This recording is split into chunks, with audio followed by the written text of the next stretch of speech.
nabad saaxiibayaal waa mar kale iyo barnaamijkii wehelka wariyaha ee tababarka saxaafadda ee taxanaha inoo ahaa qaybtan oo ah qaybtii 8aad waxaynu ku soo qaadanaynaa qoraalka warka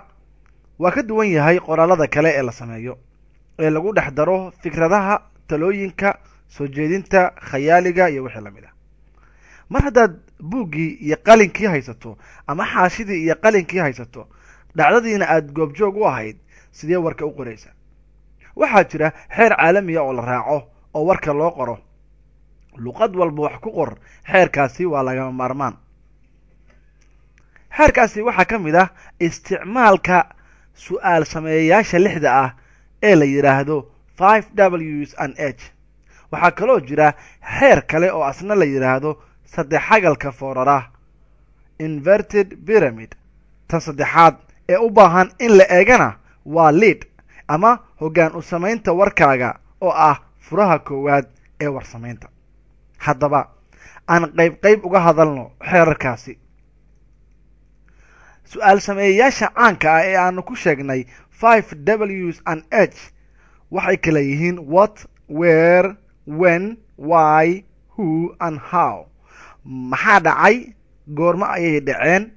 yay ku dhaceen ama yaa ku lug lahaa sababtee u dhaceen iyo qaab caynkee ah ayay u dhaceen su'aalahan war walba waa lagu dabaqi karaa laakiin shardi maahan sida ay u kala horeeyaan in loo kala hormariyo hadba qaybta ugu danaynta badan ayaa soo hormari karta haddii wax dhacay aad loo danaynayo iyo haddii meesha ay ka dhaceen iyo cidda ay ku dhaceen aad loo danaynayaba maxay tahay marka faa'iidada su'aal sameeyayaashaasi aanu soo sheegnay waxay la mid yihiin alwaaxda iyo bulukeetiga lagu dhisayo guriga haddii aad rabtid inaad guri dhisatid waxaad u baahan tahay inaad heshid qalabkii lagu dhisi lahaa oo haddii la waayo aan gurigaasi la dhisi karin warkana waxaa loo dhisaa sidii guri oo kale su'aalahaasi aanu soo sheegnay waxay kaloo sahlaan inaad warkaaga faahfaahin u yeesho qaybta saddexaadna waxay kuu sahlaysaa in dhegaystayaashaadu aysan su'aal iska weydiin warka aad u soo gudbisay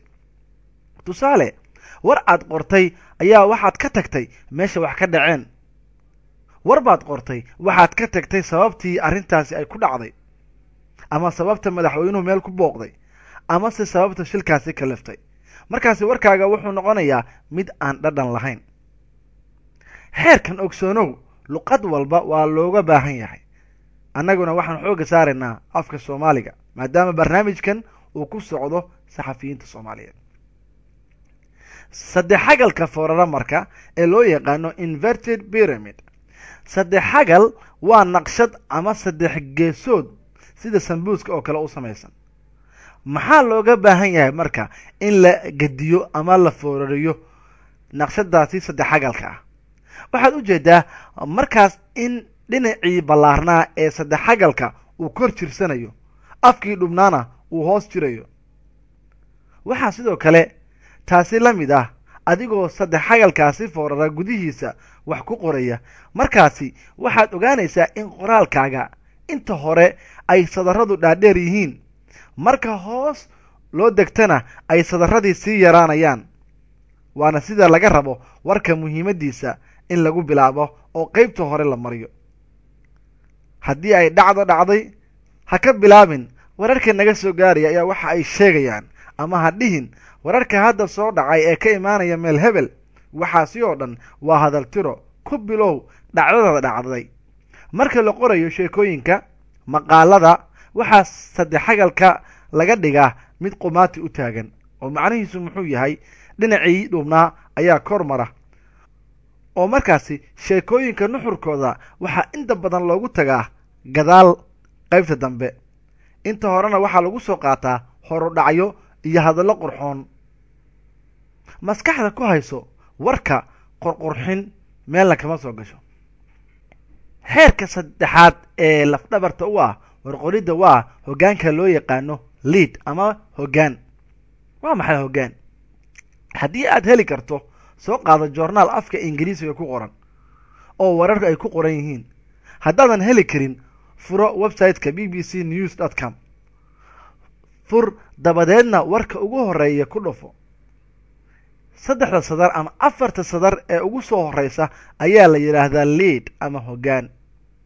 maxaa loo yiri lead ama hoggaan? waa qaybta ugu muhiimsan ee warka hagta, waana qaybta laga dareemayo in warkaagu uu leeyahay habraac fiican. lead ama hoggaan waxaa looga dhex jawaabaa 6 su'aalood ama su'aal sameeyaashii aan soo sheegnay. una fiirso isla warka hadda aan ku sheegayo 4 sadar ee ugu horeysa ayaa warka muhiimadiisa oo dhan ku dhantay. haddii aad rabtid waad isaga tagi kartaa inta aad akhriso leadka ugu horeeya adigoo aan waxba sii raadin faahfaahin dheeraada,